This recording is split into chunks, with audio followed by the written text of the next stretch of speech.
body and grinding down the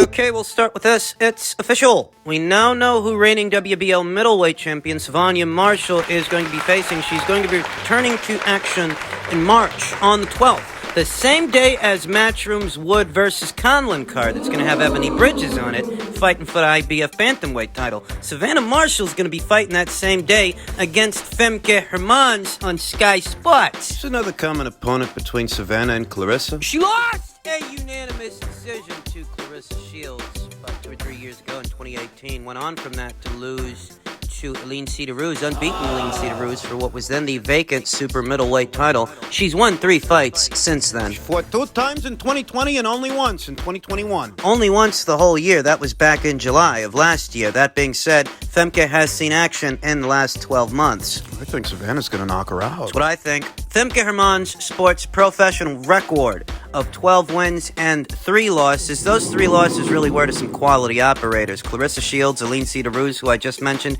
she suffered her first professional loss at the hands of Alicia Napoleon, former WBA super middleweight champion Alicia Napoleon. They met some years ago before Alicia was a champion. That was for the vacant WBA super middleweight title. Femke Hermans isn't in Savannah Marshall's league, and if I'm being honest, the girl that Clarissa Shields is about to fight, Emma Kozin, this weekend on the undercard of Eubank versus Williams, I don't think that Emma Kozin is in Clarissa Shields' league. I think Clarissa Shields, if she wanted to, she could beat Emma Kozin with one hand, just one hand. Put back to Savannah. Femke Hermans has never been stopped. She sports a professional record of 12 wins and 3 losses, but none of those 3 losses were knockout losses. In spite of having fought quality fighters like Clarissa Shields, a very strong puncher, statuesque fighter in Aline Cedar-Rose, and a very experienced in game Alicia Napoleon, nobody's been able to knock out Belgium's own Femke Hermans so far. But there's a first time for everything, and I think in March she's going to suffer her first knockout loss at the hands of the very statuesque,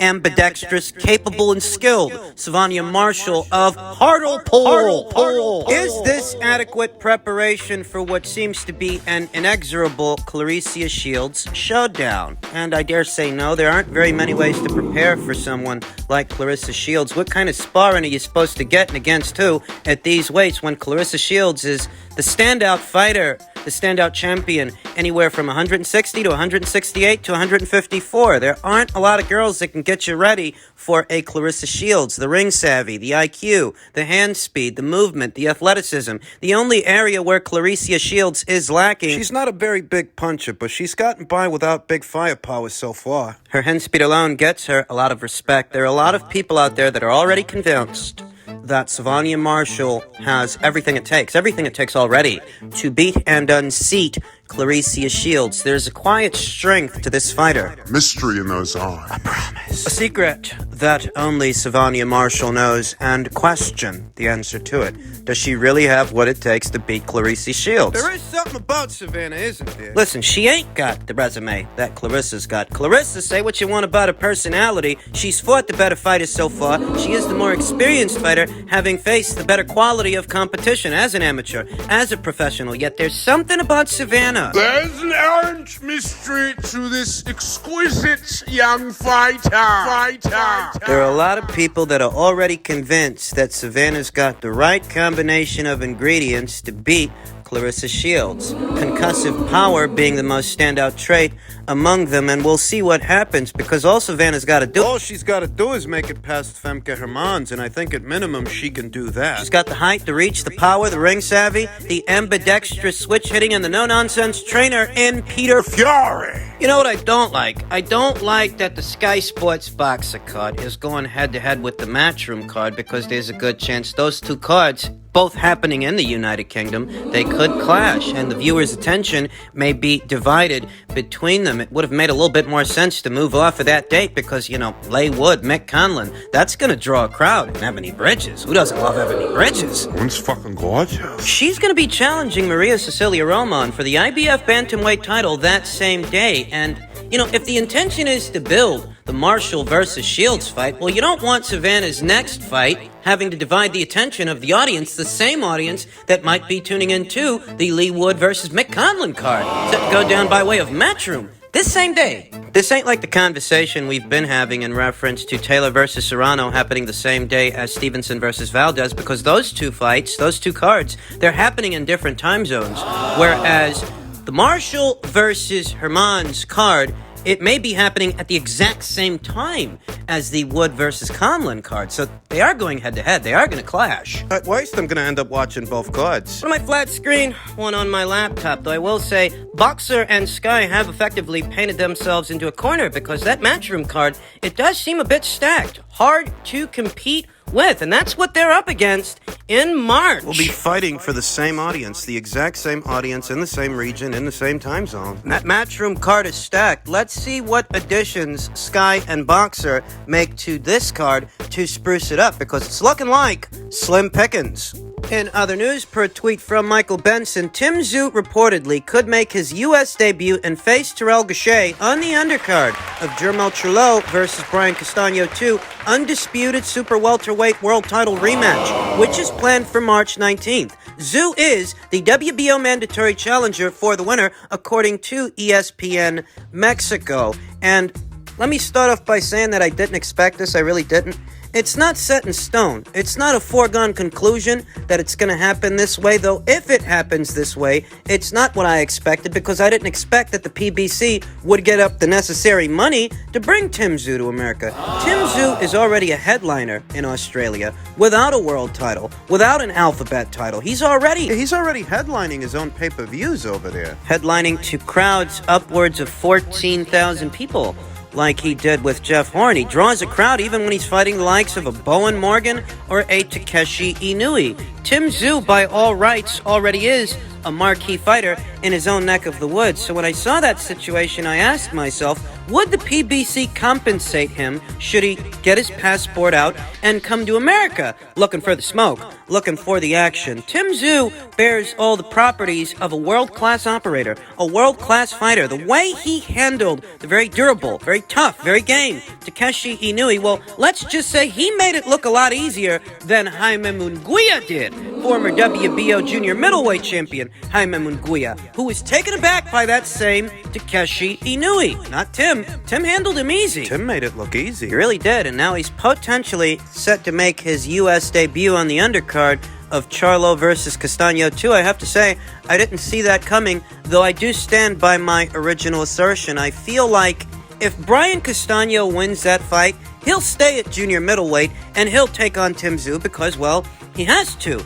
in order to keep the brown belt, in order to keep the WBO title. But if Jermel Charlo ends up winning the fight, I think he can, I think he will. If he ends up winning the fight, I don't think he's going to stick around to satisfy mandatories anymore because he's been there for so long. And I didn't arrive at that conclusion by myself. No, I ain't saying it for no reason. I remember weeks and months ago that Jermel Charlo addressed the possibility of a Tszyu fight, and in so many words, what Jermel had to say about it was, Tim's not part of his plans. Tim's not in his future. So when I surveyed the landscape and what scenarios and possibilities were there, I felt like if Jermel Charlo ends up winning this rematch, he'll become the undisputed champion, he will, but there's going to be a long line of mandatories waiting for him. Jermel, who's already been at junior middleweight for a very long time, what I see happening if he wins is he'll vacate all those alphabet titles, move up to middleweight, at which point his brother, Jermel, will move up to super middleweight. I mean, not even relating to Tszyu. The guy's been at junior middleweight for a very long time. Jermel Charlo has, and he has the option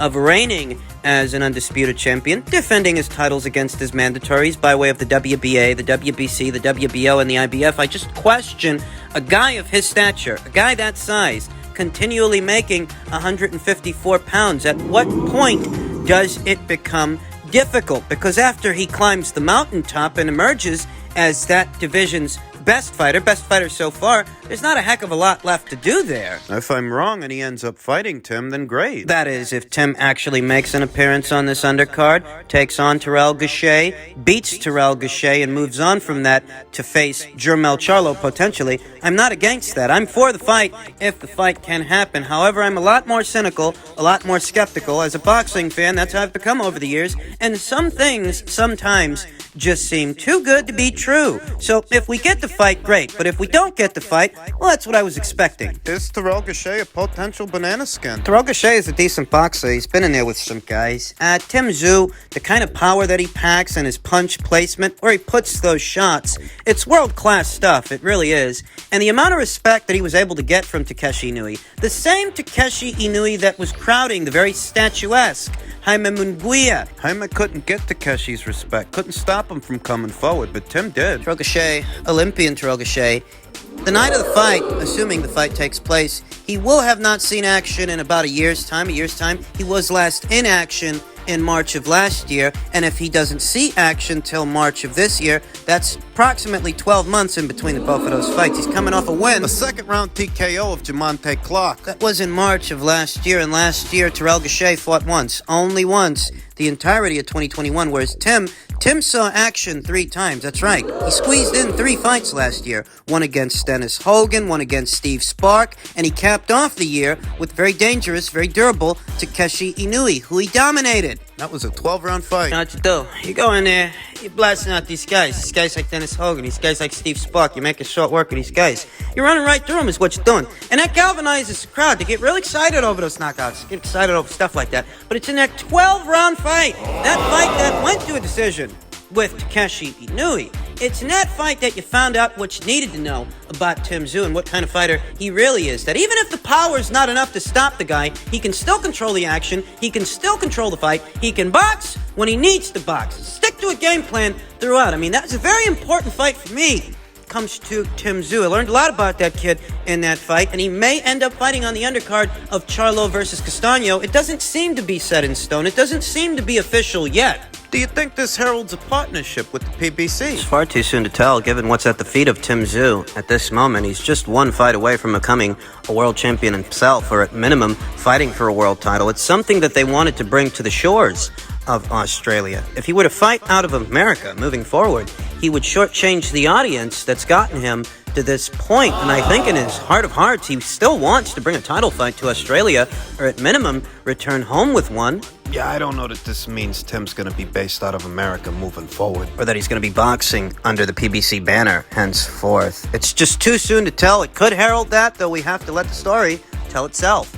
Finally, Frank Warren very recently spoke about the purse bid and Dillian Whyte. He said, "Thank God we bid. He's getting $2 million more with us." Hey, you didn't bid because you wanted to give him more money. You put a bid in because if you didn't, you would have lost the rights to the fight. And we all know you don't want to see Tyson Fury boxing under the Matchroom banner. Frank said, "We all have back and forths in boxing. We're not getting married. I didn't bid to get married. It's a business transaction.